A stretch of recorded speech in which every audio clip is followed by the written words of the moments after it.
All right, happy Friday, and welcome to the Concord Co-op Community Connections. I'm Nazzy from the Pulse of New Hampshire, joined always by my good friend Greg Lessard from the Concord Food Co-op. Good morning, Greg. How are you? Oh, I'm doing great. Early afternoon to you, Nazzy. As well, and we have a wonderful panel joining us today. We have got Maria Noël Groves. She runs the Wintergreen Botanicals in Allenstown, teaches classes, writes widely about herbs, and is the author of both Body and Balance, an herbal guide to self-care, and the new Grow Your Own Herbal Remedies. And of course, you can find out all about classes and all kinds of great things at wintergreenbotanicals.com. Welcome, Maria. Thank you for having me. And back once again, because she loves us that much, I do. Dr. Sellars. She's been practicing family medicine here in the Granite State since 1992. Her focus is on creating a strong partnership with each individual and creates a unique treatment plan that utilizes plant medicine, nutrition, supplements, biodynamic, cranial, sacral treatments, which I'm going to ask you about that in a moment, and lifestyle modifications. NaturoFM.com is the information that you can, NaturoFM.com is the information, is the place you can get more information. Welcome, Dr. Sellars. Thank you so much. And I will say that I'm at home in lockdown, and I have 2 dogs. So if by chance there's any woofing, I might have to excuse myself for a moment because they will mess. It's okay. Dr. Sellars, let me tell you, I did a Zoom interview yesterday just like this, and we were talking about something very serious, a very serious subject, and all of a sudden the dogs freaked out in the background. It turns out that the Amazon delivery guy was there, and it was just completely freaked out. Yep. All right, so you know what? This is great. Spring's tomorrow. We've got some gorgeous weather on the way. I feel that we've started to turn the corner, both weather-wise and pandemic-wise. So, Greg, today, spring tonics for digestion and detoxification. I think this is a perfect time. It is, but my first question is for either one of you, spring tonics. Is there really a difference? Or I guess we're going to leap right into the tonics. There is a spring tonic versus maybe a fall tonic, or is there only spring tonics? Or go right into it. Maria, go for it.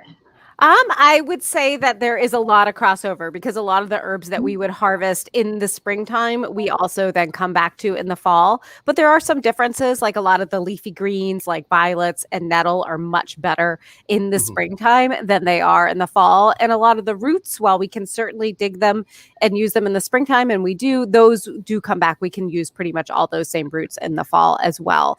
And, I think springtime tends to be when we think about it the most because we're coming out of this very sluggish, cold season where we've been, not eating as many fresh foods, especially if we're eating seasonally. And so this is really when we tend to be craving those spring tonics. Right. And I think about things growing and green. They're coming up in the spring as the spring tonic. And those things are going into the ground and more root as more fall tonic. A little bit heavier, denser, because you're concentrating that energy where you're bringing up this amazing energy in the spring.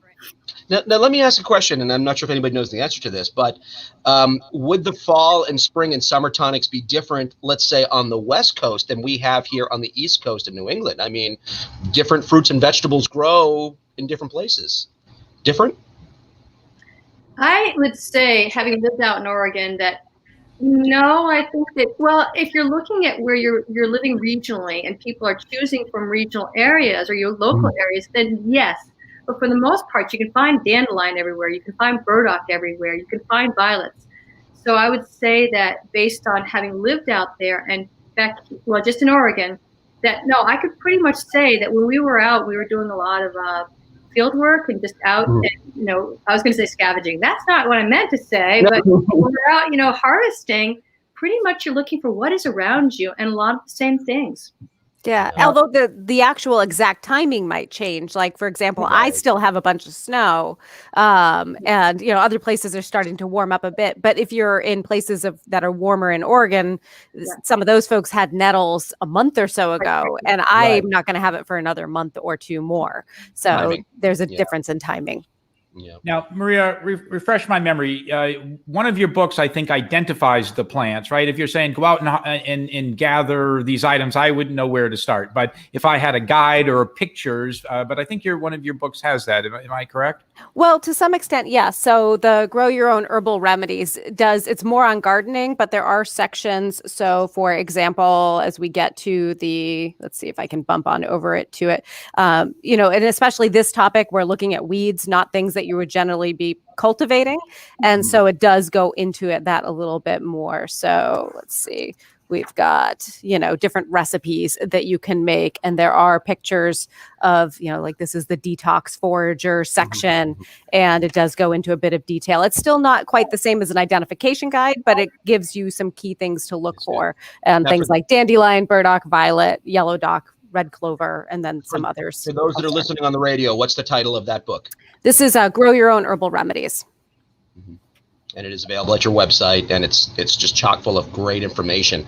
It is, and I think the co-op has it too. Oh, even better. Since we're talking about spring tonics and detoxification, we are creatures of habit, and during the winter we tend to overeat, and we tend to maybe shy away from the veggies a little bit. What specific tonics would you recommend for somebody that's maybe just been binging on carbs and the bad sugars all winter long? Right.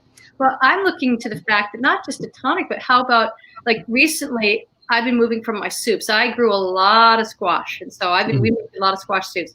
Now I'm like, where are my greens? Where's my kale? Where's my chard? Where's my arugula? Where are my leafy greens? I really want greens. I'll just go in and grab a handful and eat them. I want sprouts. So I've gone and gotten alfalfa sprouts. I want those. I'm drawn to them. And now the heavier stuff I don't want. I'm not really a meat eater, but in the wintertime, that's what I want, and I eat. The body craves it. Yeah. It's not just habit, it's genetics. We haven't forgotten. We're kind of slow on the uptake. We still think that we're living way back when, and our bodies need to store up. And how many vegetables are out there when there's 3 feet of snow? And at least you're in your cave, so you have to live with what you have. And now we're moving into that time, and it's so much fun to, not yet, but it's coming. I do have grass out there. Really? What? I missed the green grass. Maria, it sounds like you wanted to add something to that. Oh, I know. I just totally agree that this is the time of year when we want to have that, fresh, vibrant green. Often these flavors are also a little bit on the bitter side, and that might seem off-putting to our American taste buds, but that's actually a really important flavor all year long, but especially this time of year, because that's a flavor associated with supporting digestion, getting our, chugging things back into life again, and then also supporting our detoxification organs and getting those to help support just normal detoxification of like day-to-day metabolic waste. Just getting it out of you. And how does stress affect our digestion? And I know, Greg, we've had this subject before, but how does it affect our digestion and how our body gets rid of some of these toxins? Well, because we've all been under a lot of stress. Right. Well, think about if you're being chased by the dragons and the COVID and the dinosaurs, your digestion is going to shut down because you do not have time to stop and digest. You do not have, your sympathetic nervous system is elevated. And so interesting. So when we're in the dark, when we're in the cold, our bodies have to work harder all the time. So emotional, physical, the spiritual, many, many different stresses. Now with the sun coming out and the warmth, that helps. So a little more on detox. Is it something that we all need to do on a continuum, or that is a starting point? And is it? Just start with that. Is it something we all have to do? And what is the benefits of the detox? Why are we doing a detox? Great question. So I don't necessarily, if you talk to anybody who's in like regular conventional medicine, they'll get a little bit grumpy on the topic of detox. They're like, you have a liver, you have kidneys, they're very good at what they do. And that's completely true. They are. And I don't think that we necessarily need to be trying to get like all the crud out and cleanse every orifice. But we do a lot of things in our day-to-day life that do add an extra burden to our bodies and just the day-to-day stuff. It's not that we're full of all these crazy toxins, but we just, all the sugar, the processed foods, stress chemicals, all these things do accumulate. And so we're just using herbs and foods as a way to gently nudge the detoxification systems to support them so that they can do their job better. So the liver, the kidneys, the lymphatic system, the skin, the digestive system, moving things out. And so I do think that for most of us, it's a good idea for us to be just supporting it on a regular basis with our daily diets and life choices and herb choices. And then also during certain times of year when we tend to be a little bit more sluggish, maybe we need just a little bit more support. That's my take. I don't know if Deb, you have a different. No, absolutely. I try to I'm always encouraging people to look at things that can assist their, we call them the emunctories. So the liver and the kidneys being two of those, but also just getting out and detoxing by increasing your metabolism, increasing your breath, increasing your perspiration, increasing or getting rid of things that don't serve you in your world. I mean, there are many other ways to look at it, but really, I think about coffee as a bitter. Coffee actually as a bitter helps the liver. All right, so it has caffeine in it. Cocoa without the sugar is a bitter. So you think about, and dandelion, there's a lot of dandelion and chicory teas, the alternatives. So people are doing it on a regular basis without knowing it. Apple cider vinegar. So we can go on and on. Maria has great recipes that, you've added into people's lives. Yep. Now I have a question, and I hope I'm not, well, I know I'm weird, but anyhow, my body tells me when it's time for a detox. My body, I feel that it tells me. Is that weird? I guess my question is that weird that I know? Because not only do I feel sluggish, I kind of feel like I'm walking around in a cloud. Yes. You know what I'm saying? Is that weird? Am I weird? No. Well, yes, Nazzy, but I don't know how they can honestly answer that question. It means you're in touch with your body. You grab that. I set you up for that. You said that. Slam dunked it. Okay, we know I'm weird, but is my body weird because I can tell when I've maybe eaten too much sugar? And I stay away from the fast foods and the processed food anyway. But look, I'm a sucker for cookies. I'm a sucker for M&Ms. I'm a sucker for snacks and desserts. My body tells me. Is that normal? Is my question. Yes, very normal. You're paying attention. Others aren't. Exactly. Yeah, I agree. Yeah, watching for the signs. You were talking about dandelions. Now, dandelions are everywhere, but any concerns? I think this came up on a show, a prior show. A lot of people are putting fertilizers on their lawns or in parks. And what about even the sides of the road? If you're driving down the road and see a patch of dandelions, so any guidance on where people should be looking for these plants and herbs? Organic yards, organic yards. And sometimes you can go, if you don't have access to your own property to forage on, or your property maybe has chemicals on it, you might be able to go ask a local organic farm and say, hey, can I go on the edges and dig some of your weeds? And when I didn't have property, I used to do that. And the farms were more than happy to have me go out and dig. You want to get permission first, but that's a good place to get it if you don't have access on your own property. Otherwise, it's a keep it simple, stupid concept. Just there's Frontier, and I believe at the co-op that you still have organic. I mean, not organic. What is it? Bulk herbs.